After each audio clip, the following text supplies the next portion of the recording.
ministers as well, Minister LeBlanc, Mr. Jolie, and Ambassador Hillman, and all the premiers. This is truly a Team Canada approach that we're taking. And I just can't emphasize it enough about staying united as Canadians, standing up against these tariffs. Things are going to change in a week when the inauguration happens of President Trump, and if he moves forward with these tariffs. There's never been a time that's more important for Canadians to be united, to stand up, and making sure that our voice is heard. And the retaliatory tariffs need to be hard. We have to send a message when someone comes up and tries to destroy our economy. It will be devastating for Canadians. And that's why it's so important. It is so important that our federal government, our provinces, we support the hard-working frontline people that may be affected by the tariffs. But I can assure, I'm speaking for Ontario, I can assure the people of Ontario that we will be there for them. We'll be there to support them.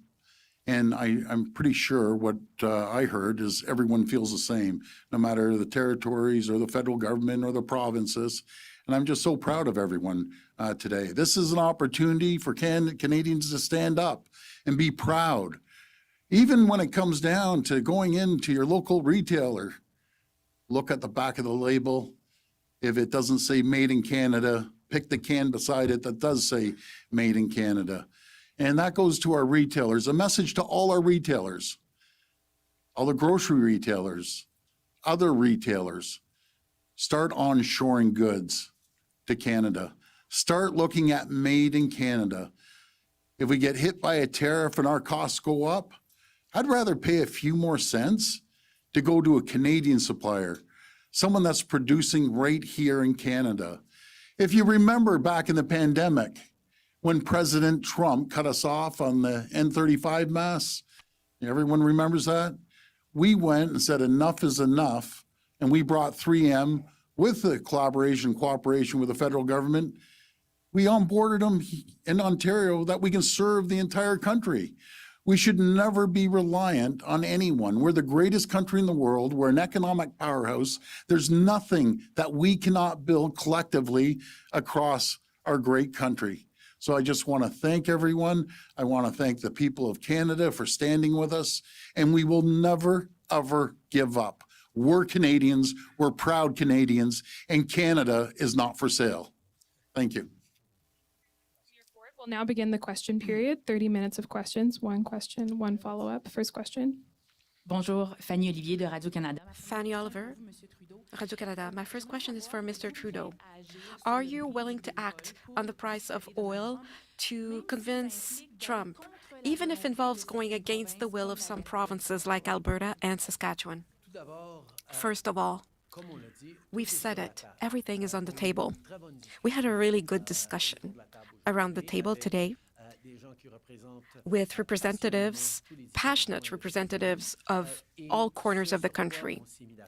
We agreed that we must respond to the challenge we are facing, but we must also ensure that the burden is shared throughout the country. We cannot punish one region because this region would have more impact on the U.S.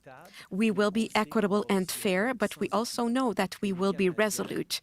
Canadians want, and we all want, respond firmly.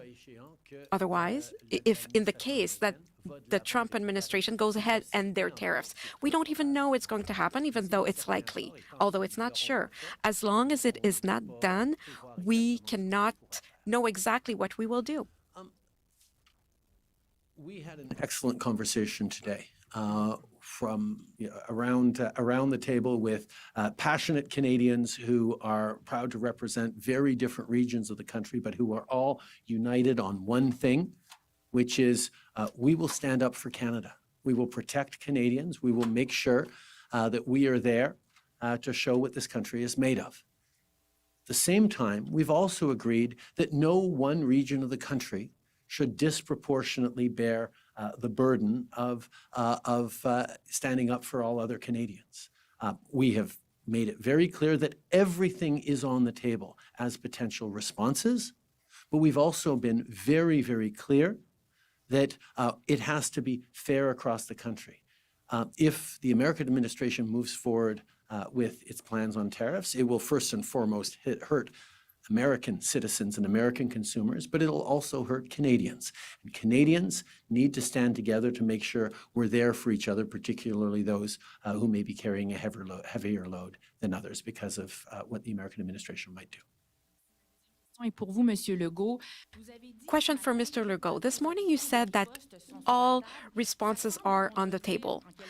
Does that not go against what your energy minister, Ms. Frechette, has said? Let's be clear. I just want to ask if you're open to increasing the price of hydropower for Americans, like counter tariffs on exportation. First, the PM has just said it, we all agree. The best option is not to have tariffs. We will not make any announcement before tariffs are implemented south of the border. Now, if President Trump implements tariffs, nothing is off the table, including what we can do on hydropower. There are many ways to implement retaliation measures. We're not here to go into detail in what we'll do. We've talked about various measures, but what was agreed on was to not exclude anything. Hello, Mr. Trudeau. Global News. Do you regret not resigning sooner to allow your predecessor the opportunity to be able to deal with the situation with the Americans sooner? And for the premiers as well, Ms. Smith, I don't know if you're here, but Mr. Moe, do you think Mr. Trudeau's lame duck status makes Canada's ability to negotiate with the Americans more difficult? The experience Canada had in renegotiating NAFTA in the first Trump administration demonstrated that when we stand together united, promoting Canada's interests, we can do very well, even against a larger trading partner. And that is the focus we have right now. Yes, the Liberal Party is having discussions about its next leader. But right now, our entire focus, and the ministers with me, and indeed all the premiers, is on making sure that we're protecting Canadians every step of the way. That's the job I was elected to do back in 2021, and that's the job I will continue to do until the day at which I am no longer doing it. But right now, my entire focus is on standing up for Canada and protecting Canadians.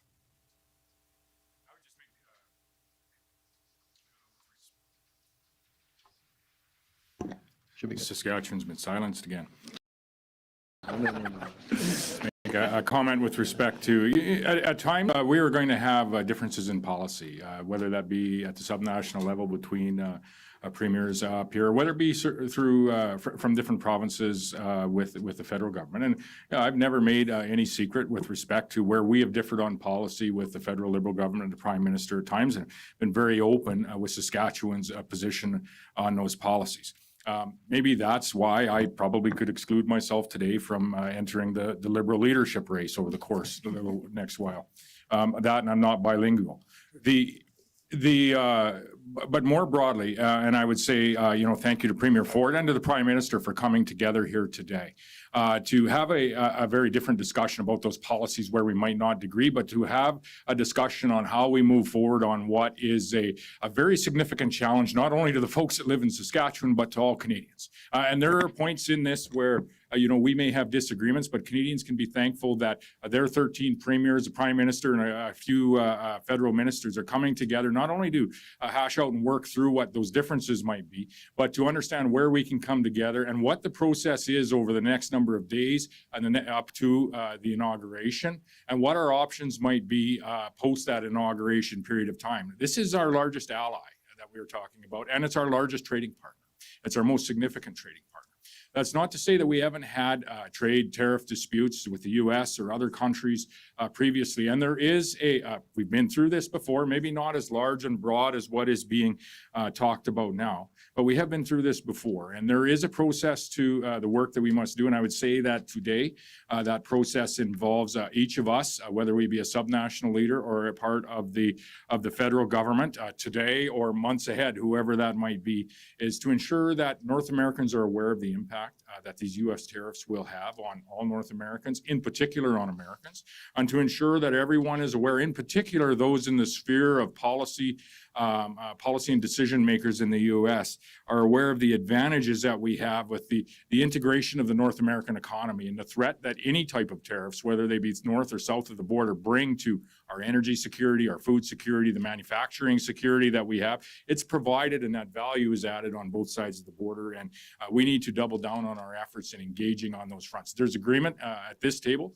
on all of those points. And so we may have policy disagreements from time to time, but there's things that we agree on. And there's times when we do have to come together to represent what is in the best interest of all Canadians. And we in Saskatchewan, we continue to be Canadians. Mr. Trudeau, do you plan on running in the next election? And if you don't, what are you going to do when you're not Prime Minister anymore? First of all, I want to thank Scott for that answer. It's rare I get such support. No,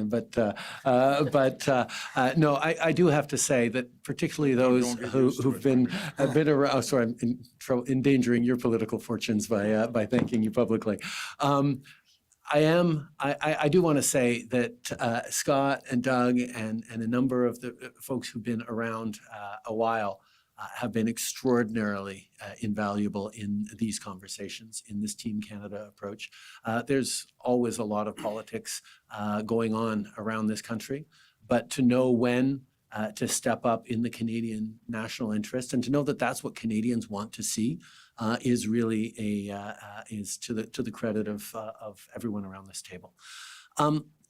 In terms of my own decisions, I will not be running in the upcoming election. As to what I might be doing later, I honestly haven't had much time to think about that at all. I am entirely focused on doing the job that Canadians elected me to do in an extraordinarily pivotal time right now. The U.S. inauguration and the weeks that follow are something that is of deep, deep importance to Canadians, and we are entirely focused on that as a team. Thank you, Prime Minister. Next question. Hi, Kat Tunney from CBC. A question for Premier Ford as chair. Just looking for a vibe check. Do you agree? How much do you agree or disagree with the government's plan to address the tariffs? And should we read into the fact that Premier Smith is not here as a sign that you're not all on the same page? Well, first of all, I think we're united in a message. If we had our choice, we'd have no tariffs.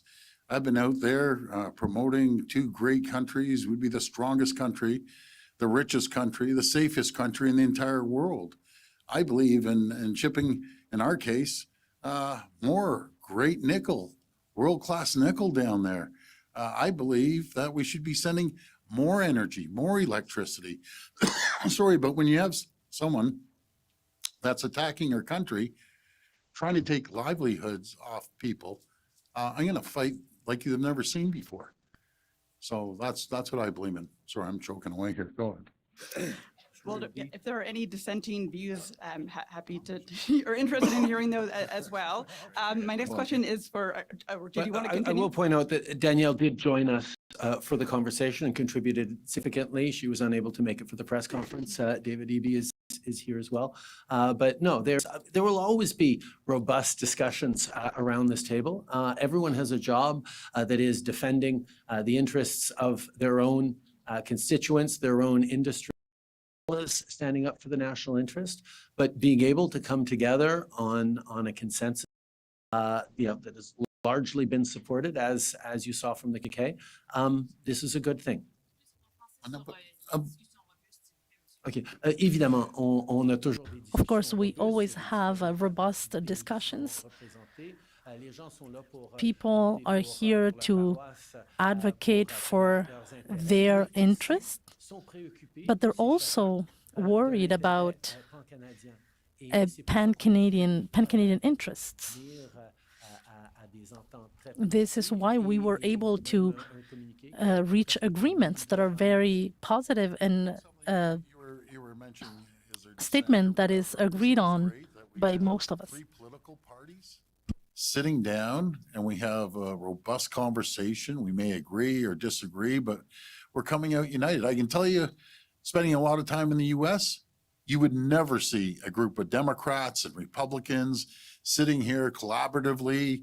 I promise you one thing, around President Trump's office, a whole bunch of Democrats and Republicans saying, how can we attack Canada? It's not happening.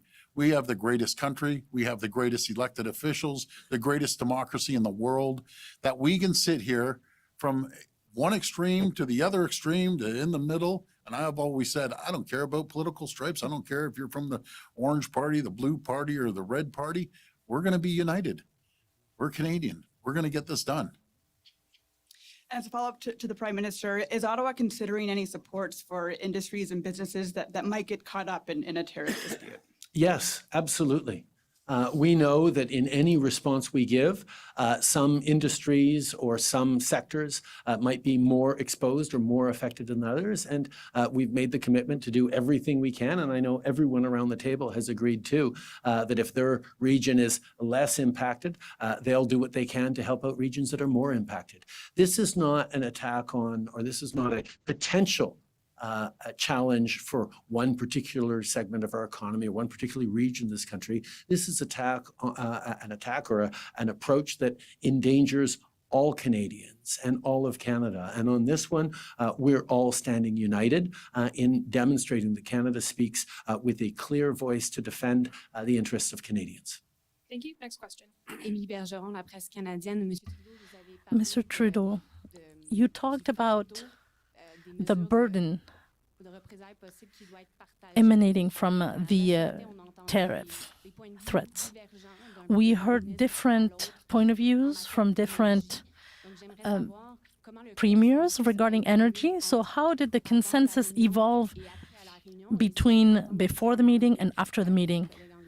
And if you could answer also in English for our English colleagues. First of all, the consensus came from the fact that we still hope to not see these tariffs and be able to work on how to deepen our relation and have a strong and united North American against international actors that become more and more problematic. How to strengthen North America. This is our shared interest here. Then we talked about the phases that we could put in place depending on the different scenarios. We don't know what the measures will be by Mr. Trump, so we can't decide today what our next steps will be. But the first possible steps, we all agreed on unanimously. I'm good. Thanks. Et Monsieur Trudeau aussi, comment Mr. Trudeau, how would we, in terms of energy, what are the legal tools to react one step at a time? As I said it, we still hope that there will not be tariffs imposed on Canada. We are the best partner and ally for the United States. We want to create a win-win situation. This is very logical and responsible. But regardless of the choice of the new U.S. administration, we will act. But we haven't decided what our specific response will be because we don't know what they will do. But we agreed on principles, and the principle is to make sure that there isn't a sector or a region that has to carry a heavier burden, and that's something that we all agree on. So Paul Dutch, The Hill Times, to the Prime Minister and Premier Ford. Following today's meeting, was there an establishment of who speaks for Team Canada? Do all the premiers and ministers defer to one point person, or is everyone free to speak to their American counterparts themselves? We have encouraged, and from the very beginning, encouraged all premiers, all Canadian business owners, all Canadians with any sort of interaction with the United States to engage on this issue and to speak up for the benefits of free and open trade between our two countries, the win-win, the amount of jobs that directly result from in the United States from things we do in Canada and vice versa. It is to be expected that everyone weighs in. It's actually one of the strengths of Canada that we have people from different political parties, different regions, different industries coming down with a similar message, which is we should be working together to create more prosperity on both sides of the border. Obviously, everyone tries to coordinate through our embassy in Washington to make sure that we're getting full information on the conversations that are being had to be able to be as strategic as possible. But it is actually more impactful when Americans see Canadians speaking from multiple perspectives, multiple voices, but standing up for Canada in the same way. That's the heart of Team Canada, and that's why we have such a strong approach on this. As for the Yukon Premier, earlier today you said you wanted a blueprint about whose roles, who does what, who's in charge of what. Following today's meeting, do you have sense of that, of what roles are supposed to be done by everybody? Yeah, I think that actually, yeah, just as that question came up and thinking about what was laid out today, I think everybody, look, I'll use the hockey analogy. I think when you talk about Team Canada, everybody can score goals in different ways. I think the key is that everybody is actually has a blueprint about what we are going to message. I think there was good strategy laid out, and I feel very good. Part of the goal here was to wake up tomorrow and understand what the role was as a premier, how we interact, how our levels of government will work together to make sure that we align, and as things become elevated, if they do, depending on what happens on the 20th, we have a clear understanding of how we'll work together and understand how each person's tools they put on the table can interact or can affect other jurisdictions, but at the same time, how they can be most effective. So I'm very happy with what I heard today. Boris, pour le devoir, Monsieur le Premier ministre Trudeau. Mr. Prime Minister, it seems that Alberta did not sign the joint statement. Ms. Smith also said that the federal government does not have jurisdiction to block oil export. The last thing we want to do is a jurisdiction battle. We all know that we have to answer in a robust way. What this response will be, we still have to talk about it because we don't know what the U.S. administration will or will not do. When it comes to the statement, you should ask Ms. Smith why she did not want to sign it. We all agreed, and I don't know what her argument will be or what the disagreement will be.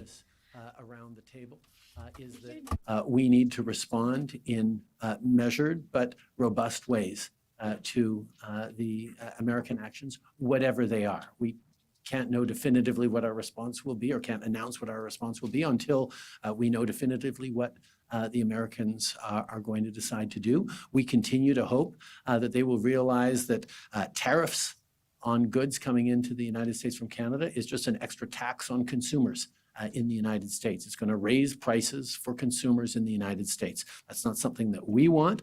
That's not something that I think American citizens and consumers want. So we are united in wanting to move forward to make sure that these tariffs don't actually happen. In regards to why Alberta hasn't signed on the joint communique between Canada and the Council of the Federation, you'll have to ask the Premier about that directly. I have a question for Ms. Premier Legault. Why did you decide to sign the statement? Should we understand that you would be okay with it if the Prime Minister of Canada asked you for national unity to cut on aluminum or hydropower exports?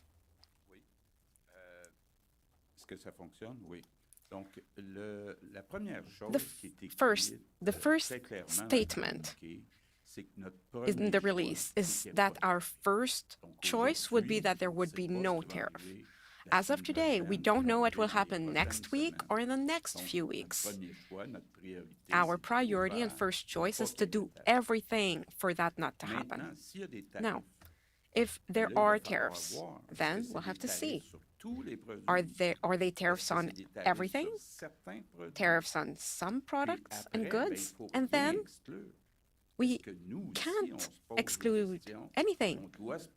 We will have questions to answer on which goods going in or out of Canada can we implement tariffs. It's too early to know what we'll do. The first thing is that we need to know what Mr. Trump will do, and then we'll make a decision among us. What I say is that everything's on the table. Next question.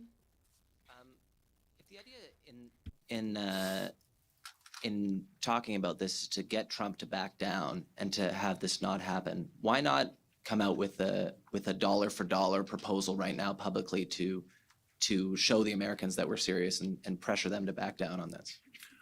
First of all, as we said, everything is on the table, and I support the principle of a proportional dollar for dollar response.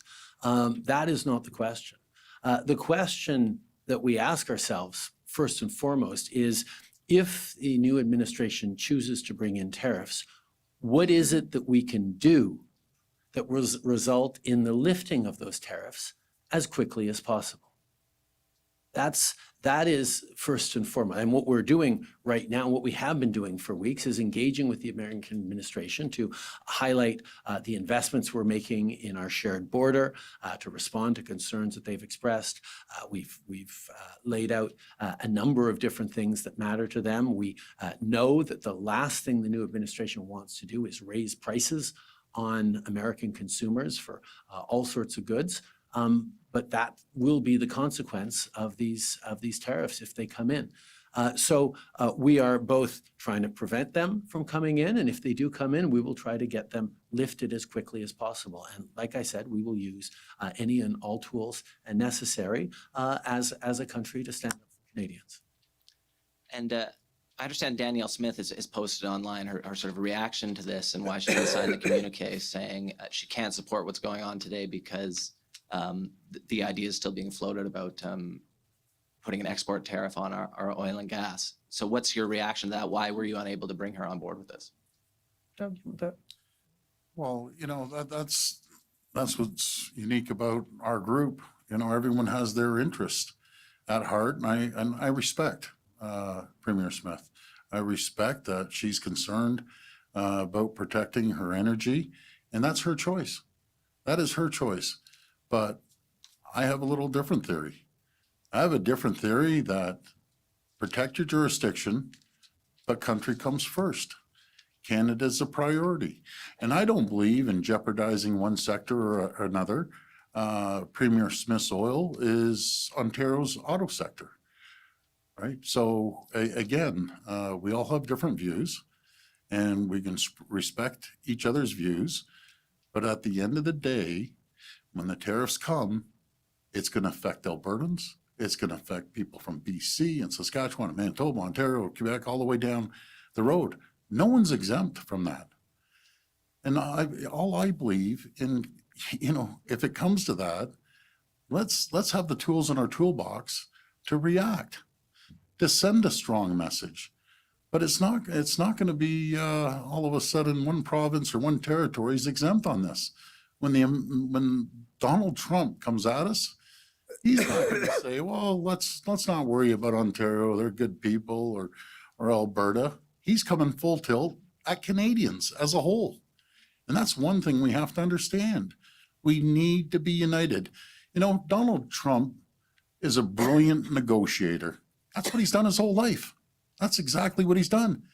And he's sitting there with a big smile on his face thinking, wow, I'm going to divide and conquer.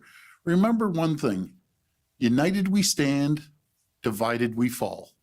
We need to be united. Can I jump in there? Just a sec. Well, I'll pass over to you in a sec. I just want to point out something in what Doug Ford just said. Doug, the incoming American president specifically and has explicitly targeted one industry in Canada, one sector of the economy, and it's not the Alberta oil industry. It's the Ontario auto sector. It's an auto pact that has been incredibly successful for 50 years in building cars on both sides of the border that benefits both Canadians and Americans. That's the target. But you don't hear Doug saying, oh, no matter what, we got to protect the auto. Yes, he does say that, but it's not at the expense of everything else. He's just pointed out that he's a Canadian first, as much as he's passionate about Ontario.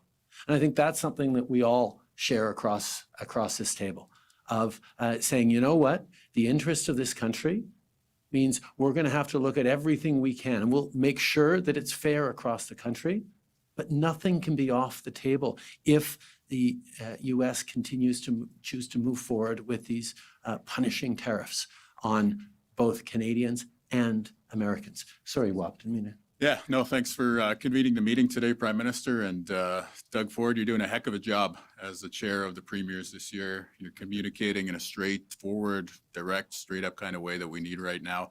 And great hat. I hope they make that in an orange as well. Maybe able to wear that in the prairies. I'll pass on the red one. Yeah. I wasn't going to make the red hat joke, but Prime Minister, you made it. What I did want to say is that there is unity amongst the premiers of the provinces, the territories, the federal government. And where we have unity is that we're going to stand up for your jobs and we're going to make your life more affordable. We want to keep standing up for our economy. And we're also united on the fact that Trump's tariff tax is going to make life more expensive in the United States of America for the average American person. So I'd hope that Canadians look at the meeting today and feel a lot of pride. I hope that there's Canadian pride in the fact that you can have Liberals and Conservatives and New Democrats and nonpartisan leaders coming together to stand up for your jobs and for your way of life. And I hope that that sense of pride that we have at Canada with a functioning political discourse like that spills out into the broader society, so that when you go to the store, that Canadian pride leads you to buy that made in Canada product. That when you make your big decisions, that you choose to make investments here.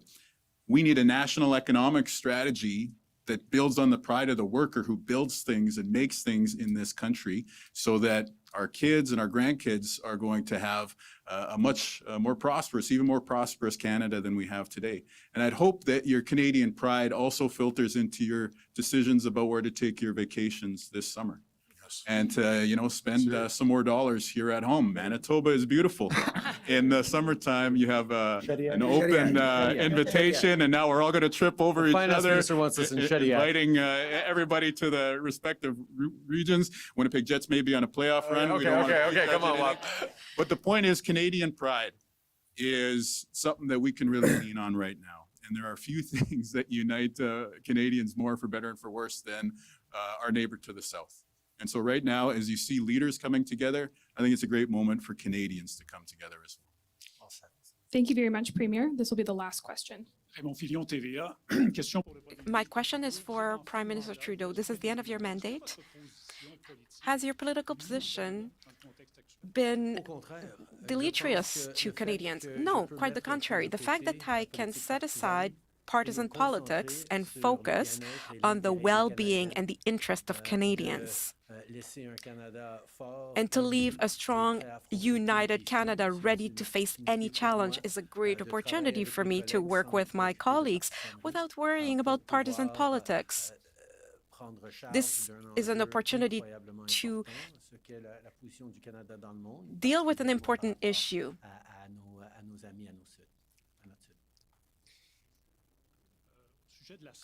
On health, 2.5 billion in job cuts. Some people worry about the quality of services. What do you tell Quebecers? Can you commit to keep these funds in the network to keep it afloat? First things first, in health, since I've become Premier in 2018, we've increased the health budget by 50%. There was a considerable increase each year, including this year, 2024-2025. The financial year ends in March. There is no question to reduce this budget, but we are asking the network not to go over budget. This is just good management. That concludes today's press conference. Merci tout le monde.